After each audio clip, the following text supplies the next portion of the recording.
Yes, guys, Adam McCullough here with Stephen Howson. Manchester United have beaten Lask Lynch 2-1, 7-1 on aggregate. It was the most pointless game ever, or was it? Yeah. Like, I think if we'd have refused to play it, we'd have been fined and like given a 3-0 loss. No great shakes. I mean, you're not losing the crowd revenue. What's the worst that could happen? All the players stay fit. No one gets injured. We should have done it. What can you say? I mean, there's not a lot to analyse because they're shit. We played a fully rotated 11-bar Maguire, weirdly. It was just, I don't know, actually, do you know what? No, I'm thinking about it. There was some really nice link-up play from Jesse. He played some fantastic balls into the final third to set other people up to do stuff, which is what he's supposed to do, which he's not really done for a long time in a United shirt. So it was really nice to see that. He looked pissed off when he got took off. I wonder if he's thinking, it's the last time I'm playing at Old Trafford and I've got subbed. Or is he thinking, I still wanted to add more to that? I don't know the answer.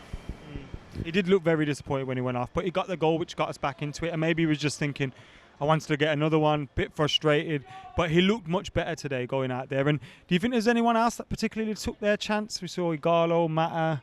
Like, did anyone really impress? Daniel James? Daniel James definitely didn't. Daniel James wasted so many good opportunities. Igalo looked good. Igalo's always looked good. I don't think Igalo's really looked off at all since he's been in a United shirt, to be fair to him. So, what else can you say? Outside of all of them guys, Juan Mata did bits, but at times also shown his lack of legs, and just Lask. It's horrible trying to analyse this because Lask are poor. We did our job. We got through. No great shakes. Sound. It's like a pre-season friendly, isn't it? It is, like we're saying, because it's first run out in a new kit. Fucking stadium's empty. So, yeah. We got Copenhagen next. Yep. How do you think? Do you think we kind of saw that Ollie's going to take that seriously when we started to see Pogba, Martial coming in and getting minutes, Maguire starting, etc.? Do you think we're taking this more seriously than maybe the fans are expecting us to? Yeah, I have got a bit of an inside scoop for you here. Ollie's told the players, we're going all out to win this. Was that a discussion between him and the squad? What do you guys think we should get in? No, I think it was a one-way discussion. Here's what's happening. This club's about... I mean, on one hand, you got to love it, but all the senior players have been told, you ain't getting a break. We're going to fucking go for this thing. I mean, it's only 3 games from now, isn't it?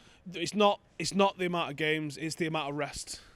Because pre-season should, in a real scenario, pre-season's now, and then or it starts in a couple of weeks and they're off now, and then you have a decent build-up for the new season. We're not going to get that.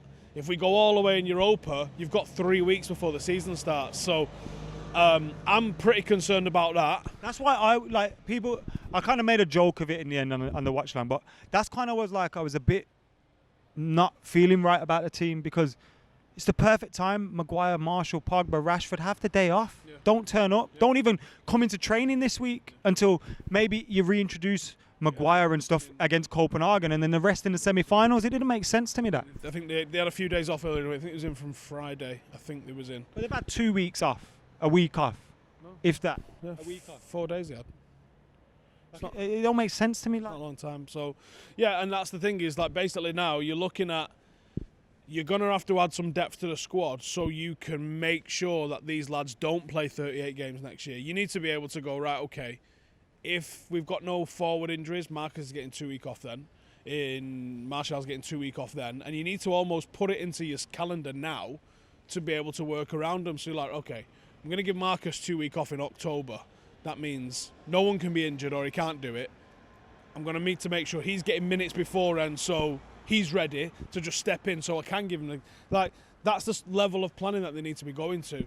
Otherwise, it's going to backfire in our faces. We can't just play everybody. And it does me head in the people in the comments like, oh, I work 40 hours a week. Yeah, we all do, right? All of us fucking work mad hours, but the difference in elite sport is that 1%, and that can be a rest. I don't have 75,000 fans screaming at me if I fuck up a take. Yeah. Do you know what I mean? Luckily, because there'd be a lot of that.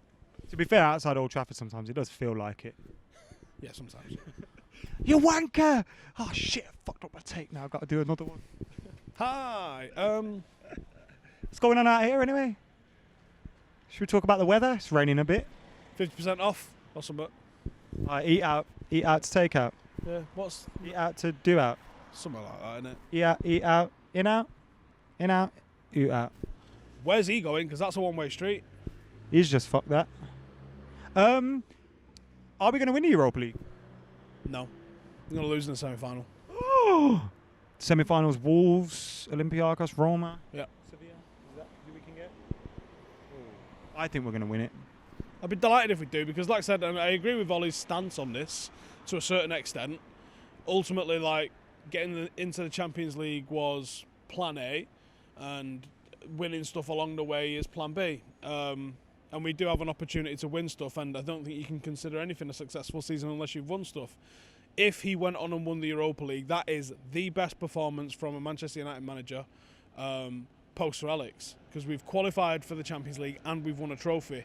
We've done those things, but not together. We've qualified for the Champions League or we've won a trophy. We've not done those two things at the same time. So I think, considering where the squad was at some point in this season, he started this season with the lowest expectation, and he's going to potentially finish it with the highest performance. And I think that needs a lot of credit for what he's done, and doing it with Mengi getting a game today. Is that the 8th academy player? That was my next season? question. Yeah. Smashed it. So, and It's the biggest since the 1950s. It's the most debuts in a season. Since the Babes. So I've got this fact here somewhere in my phone. So you talk about Ted Mengi while I find the fact.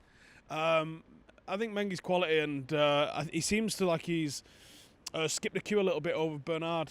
And I'm not sure the reason for it. Why? I think Deschamps' a good player. Obviously, he's a little bit older, but he's not exactly fucking old. A threat from set pieces. Go on. So, when Ted Mengi came on, he became the 8th player to make an academy debut. The last time 8 MUFC academy graduates debuted in a single season was 52-53, the season Duncan Edwards came through. He was all right. It's not bad, I've heard. And Bill Folkes. Let's not forget Bill Folkes.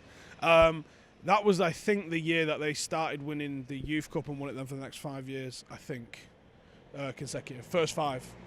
A bit like what Real Madrid did with the European Cup, we did with the Youth Cup. Fantastic. So you can't say he's done it by being given a load of Galacticos either. He's brought through the likes of Brandon, got given their debut, been played a lot. He's obviously had other players that had already debuted, the likes of Chong, Gomez for the little games that he played. He's fucking smashed it. He's paid homage to who we are as a football team. He's played the sort of football we want to see, and he's achieving results with it. What the fuck more do you want? And he says the right things, and he fucking gets it. He is playing the way United should, isn't he? Yeah. Weirdly, we don't have a song about that, where we had a song about Jose doing it, and he never did. So we just sing it on the way out? Yeah. Oh, yeah. Something tells me I'm into... Burgers. We're out of here.